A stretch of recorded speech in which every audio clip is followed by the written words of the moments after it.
The Silent Dominion, Episode 4, The Last Human Sound.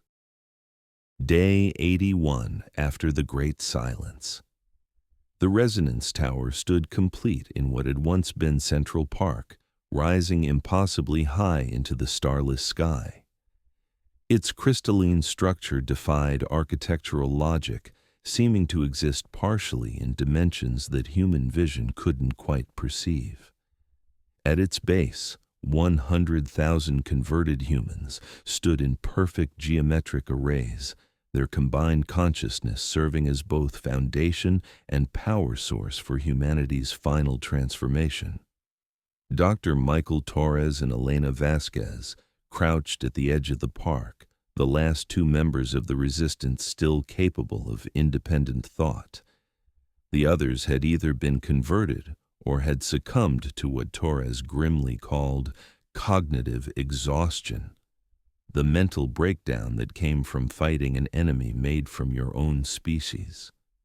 The activation sequence begins in 6 hours, Elena whispered, reading the alien transmissions flowing through her modified equipment. Once that tower connects to the galactic network, every human mind will be permanently integrated. There'll be nothing left to save. But they had discovered something in the weeks leading to this moment. The conversion process required a specific frequency, a carrier wave that synchronized individual brain patterns with the collective consciousness. And that frequency could be disrupted, not destroyed, but disrupted. Torres had built a device from salvaged radio equipment and experimental quantum processors.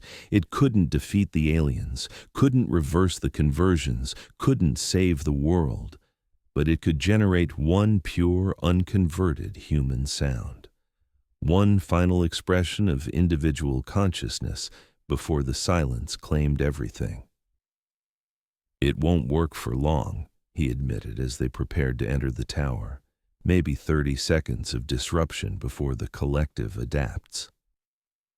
But 30 seconds might be enough to wake up whatever fragments of humanity are still buried in those networked minds.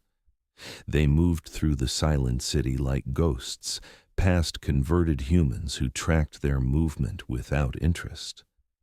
The resistance was no longer a threat, just an anomaly that would be corrected shortly. The tower's interior was even more impossible than its exterior. Corridors that folded in on themselves, gravity that flowed in rivers rather than falling uniformly down. And everywhere, the converted humans integrated into the structure itself, their consciousness literally built into the walls, their thoughts forming the tower's foundation. Elena realized with growing horror that they weren't just walking through an alien structure. They were walking through the crystallized thoughts of their own species, transformed into something beautiful and terrible and utterly inhuman. At the tower's heart, they found Dr. Alara Voss. The astronomer who had first noticed the missing stars stood at the center of a vast chamber, her body connected to the tower through neural interfaces that pulsed with soft hypnotic light. But her eyes still held a flicker of the woman she had been. "She's the primary interface," Elena realized. "The first convert, the prototype. If we can reach her." Torres activated his device. For the first time in 81 days, the tower filled with sound. It wasn't loud. It was barely more than a whisper, but it was purely, undilutedly human, the sound of an individual consciousness refusing to be absorbed, refusing to surrender its uniqueness to the collective good. The effect was immediate and devastating. Throughout the tower, throughout the city, throughout the networked minds of the converted, the sound propagated like a virus of individuality. For 30 seconds, every absorbed consciousness remembered what it felt like to be alone in its own thoughts. Dr. Voss's eyes widened, her mouth opened, and for the first time since her conversion, She spoke with her own voice. I remember the stars. But the collective was already adapting. The tower's harmonics shifted to neutralize Torres's signal. The converted humans began moving with renewed purpose, surrounding the chamber, their combined consciousness focused on eliminating this disruption. It's not enough, Torres said, watching his equipment fail as the alien frequencies reasserted control. We slowed them down, but we didn't stop them. Elena looked at the neural interfaces surrounding Dr. Voss, at the pulsing conduits that connected human consciousness to something vast and patient and utterly alien. There is one more option, she said quietly. She understood what Elena was contemplating. The neural interfaces worked both ways. They carried human thoughts into the collective, but they also carried the collective's influence back into human minds. If someone connected voluntarily, if they entered the network while still maintaining their individual consciousness, you'd be absorbed in minutes, Torres protested, maybe seconds. But not immediately, Elena replied, moving toward the interfaces, long enough to plant something in the network. A fragment of pure human experience that can't be edited or optimized or integrated. As she connected to the alien system, Alana felt her consciousness expand beyond the boundaries of her own mind. She could sense every converted human, their archived memories, their suppressed personalities, their dormant dreams.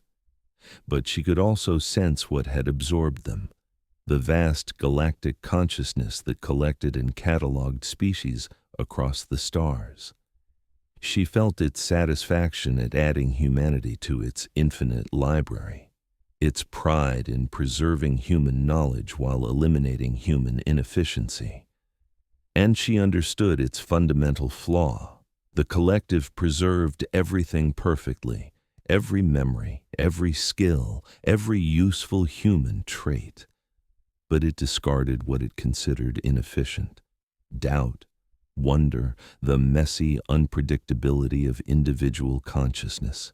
In her final moments before full absorption, Elena released every irrational, inefficient, beautifully human thought she'd ever had.